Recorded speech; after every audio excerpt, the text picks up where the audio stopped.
Seja muito bem-vindo ao canal Mundo do Saber. Aqui é onde a fé encontra um entendimento. Você já ouviu falar sobre uma antiga profecia que fala de uma guerra devastadora envolvendo Israel e seus inimigos? Muitos acreditam que o que está acontecendo hoje entre Israel e Irã é exatamente o que foi previsto nas páginas milenares da Bíblia. Mas, e se eu te dissesse que essa interpretação pode estar completamente equivocada? Fique comigo até o final deste vídeo, porque hoje você vai entender o que realmente significa a profecia de Gog e Magog, segundo a própria Bíblia, e por que isso muda tudo o que você pensava sobre os acontecimentos atuais. A cada nova tensão no Oriente Médio, milhares de olhos se voltam para as Escrituras. Guerras, alianças, ameaças nucleares, tudo parece encaixar como peças proféticas num quebra-cabeça divino. Mas será que tudo o que nos dizem sobre Gog, Magog, Israel e Irã está realmente alinhado com a palavra de Deus? Ou será que estamos sendo levados por interpretações modernas, desconectadas do contexto bíblico original? Neste vídeo, vamos juntos desvendar um dos temas mais controversos da escatologia bíblica. Você vai aprender como a própria Bíblia interpreta suas profecias, e por que isso é essencial para não cair em confusões teológicas. Vamos explorar a relação entre os textos de Ezequiel e o livro do Apocalipse, e entender de uma vez por todas: Gog e Magog são sobre Israel e Irã, ou algo muito maior? Prepare-se para uma jornada profunda, esclarecedora e, acima de tudo, transformadora. A revelação que você está prestes a receber pode mudar sua visão sobre os últimos dias, a geopolítica bíblica e até mesmo o seu foco espiritual. Este é o tipo de estudo que abre os olhos e liberta a mente. E se você ficar até o final, entenderá como essa profecia aponta para algo muito mais grandioso do que qualquer conflito atual. Agora, com sua mente aberta e com sua fé preparada, vamos mergulhar no primeiro capítulo dessa investigação bíblica. E lembre-se, aqui no Mundo do Saber, não estamos atrás de sensacionalismo. Estamos em busca da verdade revelada por Deus nas Escrituras. Quando falamos sobre Gog e Magog, imediatamente pensamos em guerra. Em Ezequiel capítulos 38 e 39, encontramos um cenário de tensão extrema. Um líder chamado Gog, vindo da terra de Magog, reunindo nações para atacar Israel. Mas antes de assumir qualquer interpretação moderna, precisamos fazer uma pausa e perguntar: o que realmente está escrito no texto? O profeta Ezequiel foi instruído por Deus a profetizar contra Gog, um personagem misterioso que lidera uma coalizão de 7 nações. Essas nações são citadas pelo nome: Mecheque, Tubal, Pérsia, Cuxi, Put, Gomer e Togarmá. Cada uma delas tem um significado geográfico e simbólico importante no contexto do mundo conhecido por Israel na Antiguidade. A menção à Pérsia, por exemplo, é o que leva muitos estudiosos a relacionarem essa profecia ao Irã moderno. Mas será que é correto pegar nomes antigos e aplicá-los diretamente aos países de hoje? Ou seria essa uma leitura anacrônica, que força uma interpretação para que ela encaixe nos noticiários atuais? Essa é uma pergunta crucial, pois definir a identidade de Gog e seus aliados pode alterar completamente o entendimento da profecia. Muitos cristãos sinceros acreditam que Gog representa a Rússia e que a Pérsia, o Irã atual, será seu aliado num futuro ataque a Israel. Essa interpretação ganhou força especialmente após a Segunda Guerra Mundial e durante a Guerra Fria, quando o cenário geopolítico favorecia essa ideia. Mas o texto de Ezequiel realmente aponta para esse tempo histórico. Um detalhe importante chama a atenção. Ezequiel 38, 8 e 11 dizem que esse ataque aconteceria num tempo de paz, quando Israel estaria vivendo seguro. Entretanto, olhando para o contexto atual, vemos que Israel está longe de viver em paz, constantemente sob ameaça. Isso levanta uma grande dúvida: estaríamos aplicando essa profecia de forma precipitada? Além disso, os estudiosos apontam que o número 7, ao representar as nações inimigas, simboliza a plenitude e totalidade, sugerindo que Gog e Magog não são apenas sobre inimigos geográficos, mas sobre uma conspiração universal contra o povo de Deus. Isso nos leva a considerar um significado muito mais profundo do que uma simples leitura literal. Assim, percebemos que antes de fazer qualquer ligação direta entre Irã, Israel e a profecia de Ezequiel, precisamos entender a simbologia, o contexto histórico e, sobretudo, permitir que a própria Bíblia nos revele sua interpretação. E para isso, vamos descobrir como o apóstolo João, o autor do Apocalipse, entendeu e aplicou essa antiga profecia em seus escritos inspirados. Ao contrário do que muitos pensam, a Bíblia não deixa a profecia de Gog e Magog ao acaso. Pelo contrário, ela mesma oferece a interpretação, por meio de um de seus livros mais simbólicos e profundos, o Apocalipse. E é aqui que começamos a enxergar um novo horizonte, muito mais grandioso, para o entendimento dessa profecia. O apóstolo João, ao escrever o livro de Apocalipse, faz uma clara referência a Ezequiel 38 e 39. Em Apocalipse capítulo 20, versículos 7 a 10, ele menciona diretamente Gog e Magog como as nações que se levantarão contra o povo de Deus. Mas, diferentemente da interpretação comum que coloca esse evento nos dias de hoje, João posiciona esse levante após o milênio, ou seja, no fim da história da humanidade como a conhecemos. Essa mudança de perspectiva é profunda. João não vê Gog e Magog como uma guerra limitada entre nações da Terra atual, mas como a última rebelião universal das forças do mal contra Deus. Segundo o Apocalipse, Satanás será solto no final dos 1000 anos e sairá a seduzir as nações, reunindo todos os ímpios, os Gog e Magog, para um cerco final à Cidade Santa, a Nova Jerusalém. O paralelo entre Ezequiel e Apocalipse é intencional e detalhado. Em Ezequiel 39, os inimigos de Deus caem e se tornam banquete para as aves de rapina, o que também aparece em Apocalipse 19, 17 e 18, como um retrato do julgamento de Deus sobre os exércitos do mal. Essa conexão textual mostra que João está reinterpretando a profecia para apontar não para um conflito regional, mas para o juízo final. É importante notar que João, ao reinterpretar Gog e Magog, não nega Ezequiel, mas amplia seu alcance. Ele eleva a narrativa de um nível geopolítico para um nível espiritual e escatológico.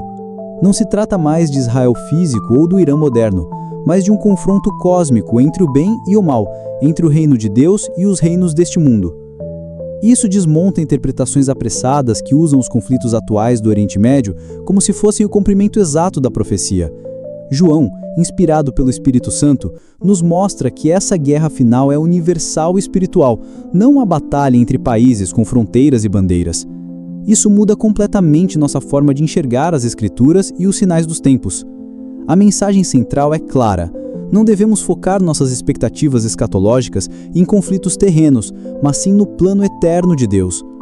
O que João apresenta é o desfecho da história humana e a derrota final de Satanás.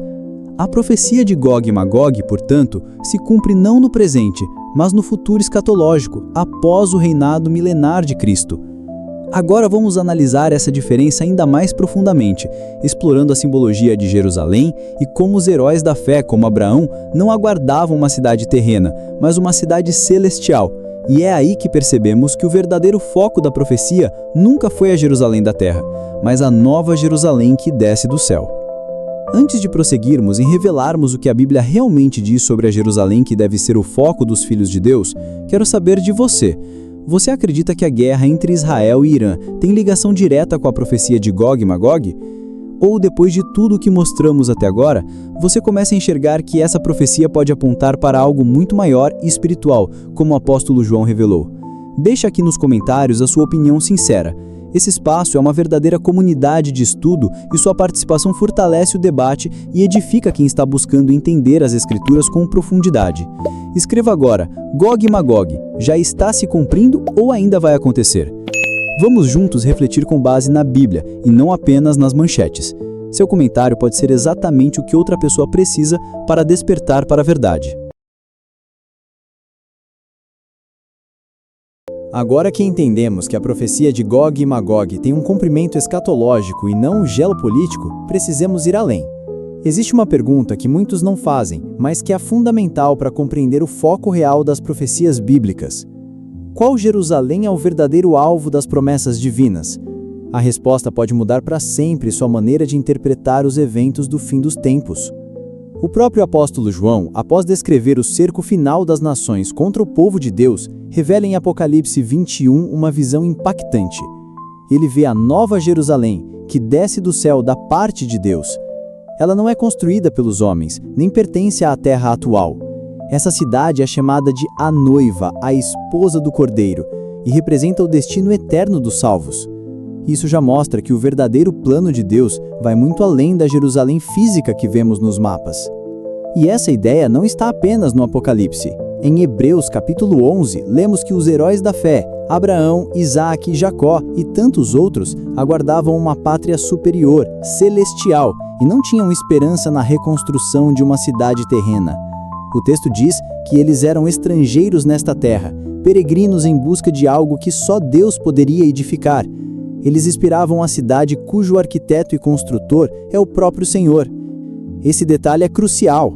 Quando muitos hoje focam na atual Jerusalém como um suposto relógio profético, estão se esquecendo de que nem mesmo os patriarcas olharam para ela como meta espiritual. O verdadeiro Israel de Deus, segundo o apóstolo Paulo em Gálatas 6,16, é a igreja, composta por todos os salvos de todas as épocas, unidos em Cristo. Portanto, a aplicação da profecia de Ezequiel não pode ser feita de forma literal apenas à geografia ou à política atual. A profecia não fala da cidade murada em Israel hoje, mas da cidade gloriosa, que será o lar eterno do povo de Deus.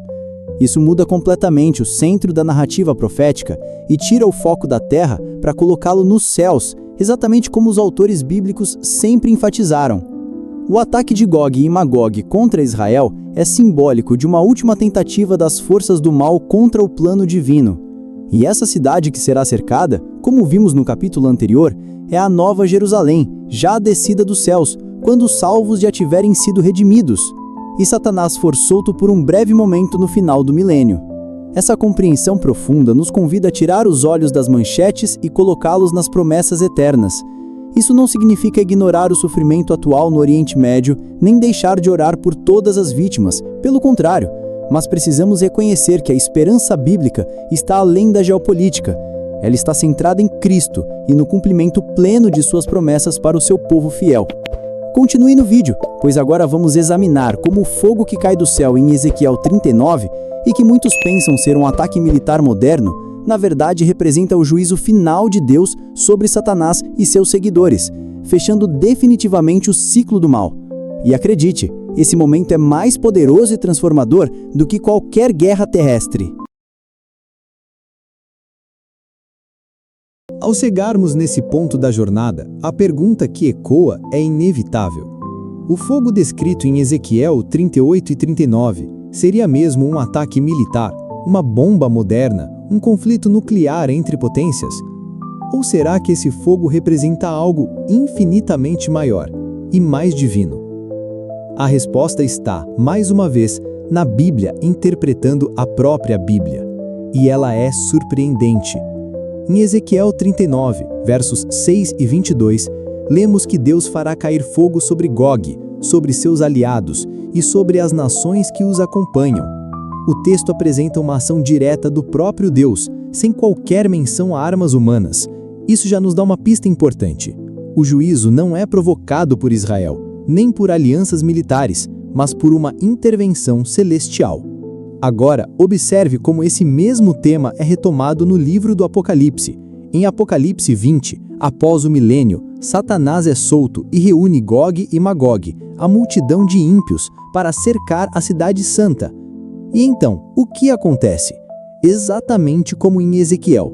Desceu fogo do céu e os consumiu. Apocalipse 29. Ou seja, João está nos dizendo claramente que o juízo de Deus é um ato final de justiça, não uma guerra convencional entre nações. Esse paralelo é essencial, porque enquanto muitos cristãos hoje observam os tanques de guerra e os foguetes no Oriente Médio, tentando encaixá-los em profecias, o apóstolo João nos chama para olhar para cima. O verdadeiro fogo que cairá do céu não vem de mísseis, mas da glória do próprio Deus, encerrando de vez a existência do mal e inaugurando o reino eterno. É importante reforçar, esse evento ocorre após o milênio e não em nossos dias. O Apocalipse é explícito ao dizer que, ao fim dos 1000 anos, Satanás será solto para seduzir as nações, e somente então virá essa batalha final. Portanto, toda tentativa de aplicar Ezequiel 38 e 39 aos conflitos atuais entre Israel, Irã ou qualquer outra nação ignora o plano profético revelado nas Escrituras. Ao entender isso, compreendemos que o juízo de Deus não se limita a exércitos humanos ou a políticas internacionais. O fogo do céu representa a resposta definitiva de Deus à rebelião, o encerramento da história do pecado, o cumprimento pleno da justiça divina sobre Gog, Magog e todos os que se rebelaram contra o seu reino. Esse entendimento deve nos levar a um senso profundo de reverência e preparação. Não é tempo de medo, mas de fé. Não é hora de ficar preso a interpretações sensacionalistas, mas de alinhar nossa esperança com o que está revelado nas Escrituras. O foco não está em prever guerras humanas, mas em aguardar o retorno glorioso de Cristo e a vitória final sobre o mal. Continue conosco, pois agora vamos concluir nossa jornada revelando o destino dos salvos e a herança eterna prometida na Nova Jerusalém. E mais, como essa revelação pode transformar a forma como você vive hoje, porque afinal, quando entendemos o fim, também encontramos propósito para o presente. Se o que você ouviu até aqui fez sentido para seu coração, então agora é o momento de agir com propósito. Você está pronto para tirar os olhos das guerras da terra e fixar seu olhar na vitória do céu? A profecia de Gog e Magog não é sobre medo, é sobre esperança. Não é sobre destruição, mas sobre o juízo justo de Deus e o fim definitivo do mal. Escreva nos comentários agora mesmo: eu escolho esperar pela Nova Jerusalém. Sua declaração pode fortalecer outras pessoas que, assim como você, estão cansadas do caos do mundo e desejam uma esperança maior. E se você está sentindo que essa mensagem precisa alcançar mais pessoas, compartilhe este vídeo com amigos, irmãos de fé, familiares. Ajude a espalhar o entendimento correto das Escrituras, porque no fim, não se trata de um país, se trata do destino eterno do povo de Deus. Não esqueça de se inscrever aqui no canal Mundo do Saber. Agora, você vai descobrir o propósito eterno reservado para os salvos e por que ele começa agora, com as escolhas que fazemos hoje. Depois de toda a revelação sobre Gog, Magog, o juízo final e o fogo que desce do céu, resta uma pergunta essencial: e o povo de Deus? Qual é o seu destino? A resposta a essa pergunta é a culminação de toda a profecia, e ela não aponta para a destruição, mas para a esperança. Uma esperança gloriosa, viva e real, que nos move a caminhar com os olhos fixos no céu. Apocalipse 21 começa com uma cena que silencia qualquer medo. Vi novo céu e nova terra, pois o primeiro céu e a primeira terra passaram. Vi também a santa cidade, a nova Jerusalém, que descia do céu da parte de Deus, ataviada como noiva para o seu noivo. Essa cidade não é um símbolo político, nem um ponto no mapa.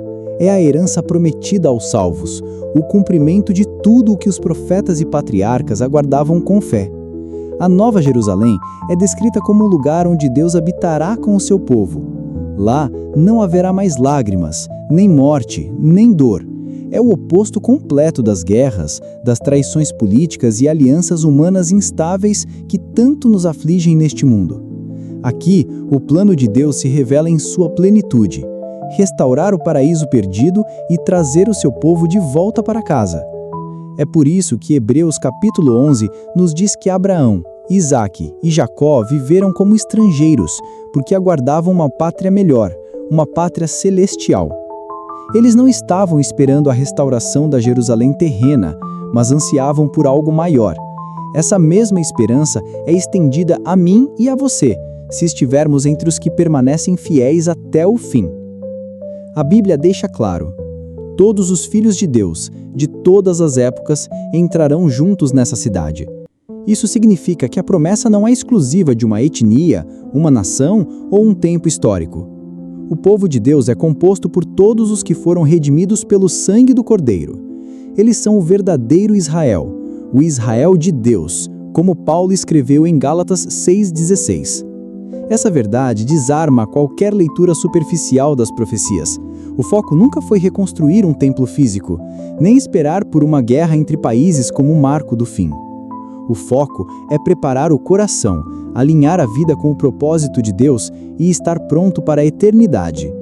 Quando colocamos isso no centro da nossa fé, tudo muda. Passamos a viver com os olhos na eternidade e o coração em paz. E agora você entende. Gog e Magog não são apenas nomes antigos. Eles representam a rebelião final contra o plano de Deus, e a Nova Jerusalém é o símbolo da vitória definitiva do Cordeiro. Quando esse momento chegar, não haverá mais dúvidas, nem confusões. Apenas glória, justiça e vida eterna com o Criador. Chegamos ao fim desta jornada profunda por uma das profecias mais enigmáticas e distorcidas da Bíblia. Mas agora, com base nas Escrituras, você pode enxergar o que muitos ainda não veem. A profecia de Gog e Magog não é um alerta para temer o presente, mas um convite para esperar com fé o futuro eterno de Deus. Enquanto o mundo se desespera diante das guerras, dos conflitos e das manchetes que anunciam destruição, você pode caminhar em paz. Porque agora você sabe, o verdadeiro Israel de Deus é o povo remido, e a verdadeira Jerusalém é celestial, a cidade que está sendo preparada para receber todos os salvos. O foco da Bíblia nunca foi a terra, mas o céu. Nunca foi o medo, mas a promessa. E quando você escolhe olhar para o que os profetas e apóstolos realmente anunciaram, descobre que não há espaço para confusão quando a verdade é clara como a luz da manhã. João, Ezequiel, Paulo, todos apontam na mesma direção. A vitória final é de Cristo, e Ele já venceu por você. Então não viva mais em pânico, viva em propósito. Não se alimente de especulações, se alimente da palavra. E acima de tudo, não coloque sua esperança em governos, tratados de paz ou alianças humanas. Coloque sua esperança na Nova Jerusalém, onde Deus enxugará dos nossos olhos toda lágrima. Se esse vídeo falou com você, deixe um comentário dizendo: "Minha esperança está na Nova Jerusalém". Esse simples ato pode impactar alguém que está perdido no medo e precisa de direção. E não saia sem antes se inscrever aqui no canal Mundo do Saber, porque aqui é o espaço onde a fé encontra um entendimento. Toda semana trazemos revelações bíblicas profundas para que você cresça, compreenda e se prepare. E se você quer continuar mergulhando nesse universo profético com base bíblica, assista agora ao vídeo As Incríveis Profecias Cumpridas no Livro de Daniel. Ele vai te mostrar como Deus sempre cumpriu suas promessas e por que você pode confiar no Senhor até o fim. Que Deus te abençoe. Fica com Ele e até o próximo vídeo.